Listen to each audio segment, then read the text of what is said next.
Hi, this is Craig Fronix with DPR Realty, your real estate consultant. Today I'm with AJ and Jeannie Davis. About a year ago they called me to tell me that JJ was accepted to dental school in Glendale. Since then we've been on a mission to find them a home.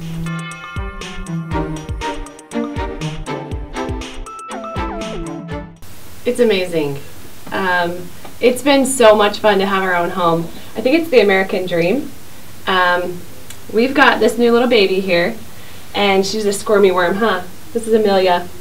And you know, it's been wonderful because we can add child gates anywhere that we want, or you know, if we want to add a new ceiling fan, we can do that, and it's been just wonderful. What do you think, honey? Yeah, making any of the improvements, like when we were renting, we always had to get permission from our landlord. Now owning our own home, we can just make whatever improvements we want.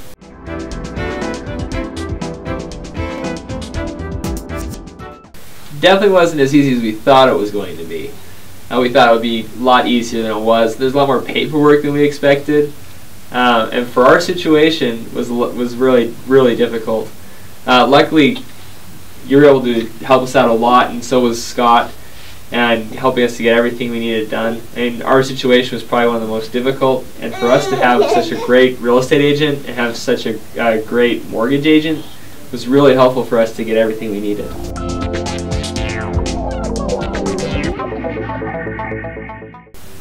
Scott Morrow is wonderful.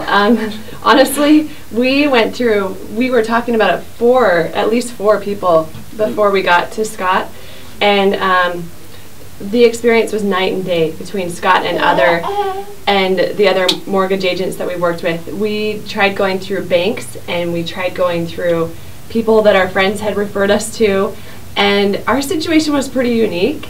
With AJ going through dental school,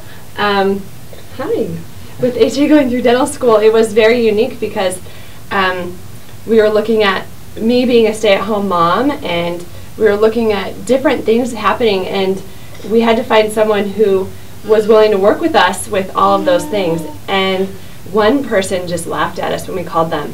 And when we called Scott, we were on borderline tears. You know, it was like we were thinking we weren't going to buy a house at that point. And Scott said, "Whatever your case is, then we will make it work." And it was amazing.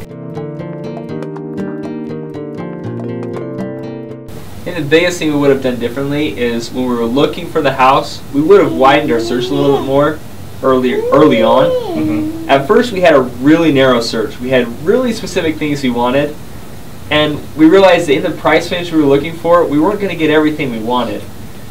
We weren't going to get the double sinks in the bathroom. Yeah, we weren't going to get those things for the price range that we really wanted. The floating island. Yeah. Yeah. Also, the range where we only wanted to be a few miles away from the school. Mm-hmm. I wish we would have just branched out a little bit earlier than we did. That's probably the biggest thing that I would have done differently, is not have such narrow of a search to begin with.